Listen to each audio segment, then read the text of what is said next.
Hello, friends Romans and also countrymen, and welcome to the first episode of Minecraft somethings. I don't know what I'm calling this series yet. Let's just come up with a name on the spot.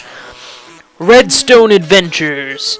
Doop-a-doo, nip-dip, doop-da. I don't know. I'll come up with a name after the fact. But this is gonna be periodic Redstone, Minecraft Redstone series that I'm gonna do with just various little inventions that I like. Other people may have done videos on these, but I'm not really going for coming up with new inventions, though I might if I do come up with something cool. But more the point is just going to be showing you inventions that I really like, but showing you practical things to use them for. That's going to be the big focus. So ways to implement them into a, secret base or home or something. Now this one is as you can tell, things may look a little different. That's because I'm using the Jollycraft texture pack in Minecraft 1.3.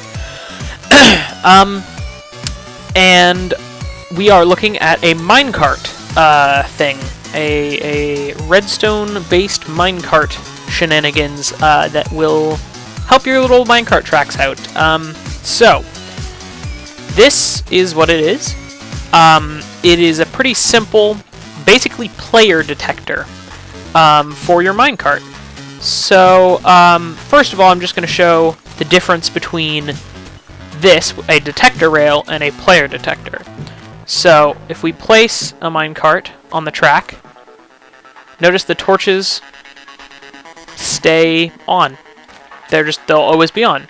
Now, if we get in the cart, the torches go off every time we pass through this tripwire. But, as soon as we get out, because there's nothing passing through the tripwire, the torches will go off. Thus, this can provide a this block and that block provide a signal when something goes through the tripwire.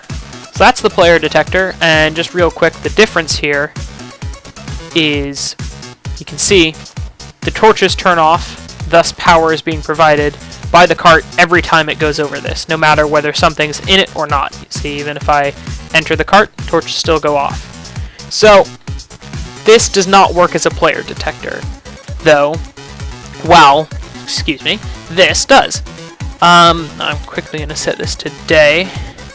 Wait, no, I forget I'm not in a server. Anyway, so over to here. Now this is a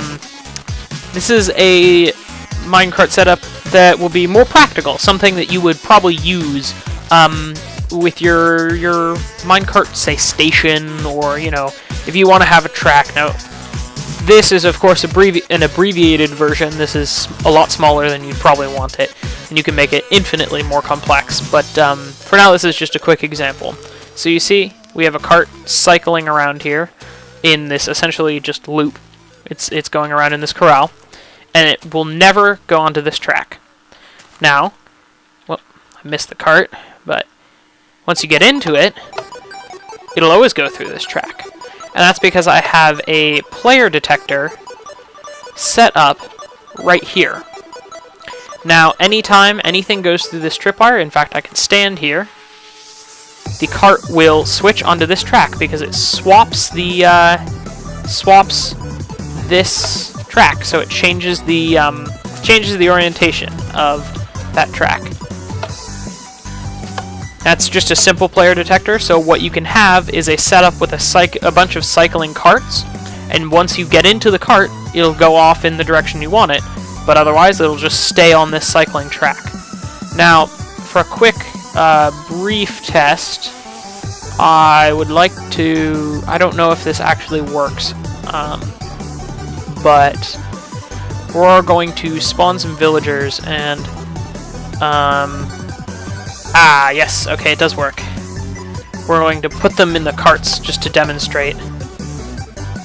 So you can see, of course, the villagers are slightly taller, so they're kind of getting their heads hit. But, actually, no, it's just because they're in the cart. That's kind of a weird bug, actually. But But yeah, as you can see, it'll always go on this track, and I don't know how to get the villager out now. I just hit him a bunch of times. Well, that's not working so well. Anyway, let's just demonstrate here. Torch is always going off, even if there's... Come on, villager! Even if there's a villager in the cart, torches will still turn off when it goes over the plate. If I put a villager in this one, torches only go off when the villager passes through this line. Now we have a bunch of villagers running around. Anyway, guys, this is a pretty simple setup, and if you want to see how to build it, I can do that really quick.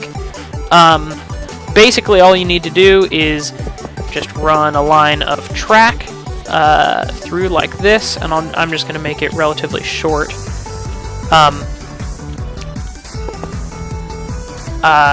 So here we have our track, and we need some power for the track, so I need to actually grab this torch again. The pick function is like the best function that they've added. I love it. And all you need is to have 2 pillars raised 1 block above the track. Put your hooks and put your string running right on top of the track. And there you go. That's all you need to do. As soon as anything passes through it, a redstone current will go out, and you can have it do any number of things, such as, you know, open a door for the cart over here, or all sorts of things. So anyway, guys, I want to thank you for watching, and look forward to another redstone tutorial, probably more complex and more interesting this week. Or, I don't know about this week. I don't know why I said this week. Maybe sometime in the future. Anyway, bye-bye, guys.